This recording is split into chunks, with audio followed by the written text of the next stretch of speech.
මම කියන්න දෙන්නේ රමදාන් කාලේ වර්කවුට් කරනකොට ෆලෝ කරන්න පුළුවන් ටිප්ස් 5ක් නැත්නම් 6ක් ගැන. පළවෙනි කාරණේ තමයි ස්ට්‍රෙන්ත් එකට ප්‍රමුඛත්වය දෙන එක ඉන්ටෙන්සිටි එකට වඩා. ඒ කියන්නේ ඉන්ටෙන්සිටි එක අඩු කරලා ලෝ වේට් එකක් පාවිච්චි කරලා මසල් එක මේන්ටේන් කරන එක්සර්සයිසස් තමයි කරන්න ඕනේ. එතකොට ඔයාගේ ස්ට්‍රෙන්ත් එක එක්සෝස් වෙන්නේ නැතුව ඔයාට දිගටම මුළු දවසම ඇක්ටිව් එකේ ඉන්න පුළුවන්. ඒකෙන් වෙන්නේ මසල් එක ඇත්තටම මේන්ටේන් වෙන එක. දෙවැනි කාරණේ තමයි වර්කවුට් එක කරන්න හොඳම සුදුසුම ටයිම් එක ඩිසයිඩ් කරන එක. හැබැයි රමදාන් කාලෙදී මේ කාරණේ ගොඩක් වෙනස්. ඔයා ඩිසයිඩ් කරන්න ඕන ඔයාට ගැලපෙන ටයිම් එක ඔයාගේ බොඩි එක හැසිරෙන විදිය අනුව. මම පර්සනලි කොහොමද උදේ ට්‍රේන් කරන්නේ. ඒ නිසා මම කැමති සුහුරකින් පස්සේ මගේ වර්කවුට් එක පටන් ගන්න. ඒකේ තියෙන හොඳම ඇඩ්වාන්ටේජ් එක තමයි මම ඕල්රෙඩි මගේ ඩයට් එක අරන් ඉවරයි උදේ. එතකොට මට හොඳ ස්ට්‍රෙන්ත් එකක් තියෙනවා සෙල්ලම් කරන්න. හැබැයි ඒකේ ඩිස්ඇඩ්වාන්ටේජස් උත් තියෙනවා. ඔයා වැඩිපුර වර්කවුට් එක කරලා ගොඩක් එක්සෝස්ට් වුණා නම් මුළු දවසම ඔයාට ඉන්න අමාරු වෙන්නත් පුළුවන්.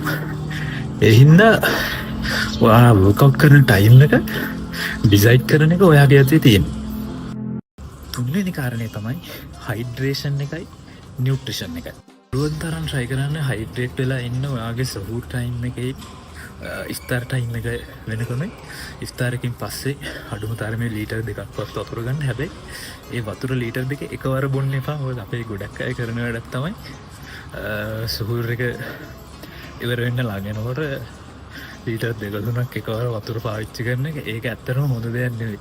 මොකද වතුර උනත් ෆිල්ටර් වෙන ක්‍රමයක් තියෙනවා. ඇඟ දරා ගන්න විදිහක් තියෙනවා. ඒ නිසා ඒක ගැන පොඩ්ඩක් අවධානය යොමු කරන්න.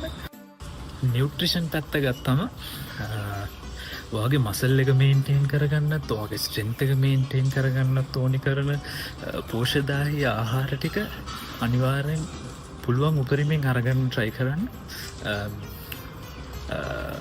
ප්‍රෝටීන් එකක් ප්‍රෝටීන් ඇඟට හරියන ලෙවල් එකේ ප්‍රෝටීන් ටිකක් මසල් එක මේන්ටේන් කරගන්න ඕනි කරන ප්‍රෝටීන් ටික මේදය එතකොට කම්පලෙක්ස් කාබෝහයිඩ්‍රේට්ස් වගේ ඕන කරන නියුට්‍රිෂන්ස් ටික බැලන්ස් එකෙන් අරගන්න පුළුවන් තරම් උත්සාහ කරන්න. එතකොට පුළුවන් ඔයාගේ එනර්ජි එකත් මේන්ටේන් කරන ගම මසල් ගේන් එකත් එහෙමම මේන්ටේන් කරගෙන යන්න අනිත් දවස්වලට වඩා මේ රමදාන් කාලේ.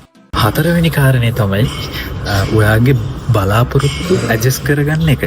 මොකද සාමාන්‍ය දවසක් වගේ නෙමෙයි රමදාන් කාලේ කියලා කියන්නේ. රමදාන් කාලේ කියලා කියන්නේ ඔයාගේ ආධ්‍යාත්මික සුවය වගේම ශාරීරික සමතුලිතතාවය බැලන්ස් කරගෙන යන කාලවකවානුවක්. එතකොට සමහර දවස් එන්න පුළුවන් ඇත්තටම එක්සර්සයිස් කරන එක ගොඩක් අමාරුයි. මේ දවස්වල ලංකාවේ බැලුවොත් ඇත්තටම ක්ලයිමේට් එක ගොඩක් අමාරුයි. අවුව වැඩි, සැර වැඩි. එතකොට ඒ වර්කවුට් කරන එක ඒ දවස්වල ගොඩක් අමාරු වෙන්න පුළුවන්. ඒක සාමාන්‍ය දෙයක්. හැබැයි ફોකස් කරන්න කන්සිස්ටන්සි එක පවත්වාගෙන යන්න ඉන්ටෙන්සිටි එකට වඩා. ඒක තමයි වැදගත් වෙන්නේ. පස්වෙනි වගේම අන්තිම ටිප් එක රිකවරි එක තමයි කී එක. ඒක අමතක කරන්න එපා. මොකද රිකවර් වෙන්නේ නැතුව ඔයා මොන දේ කර වැඩක් නැහැ.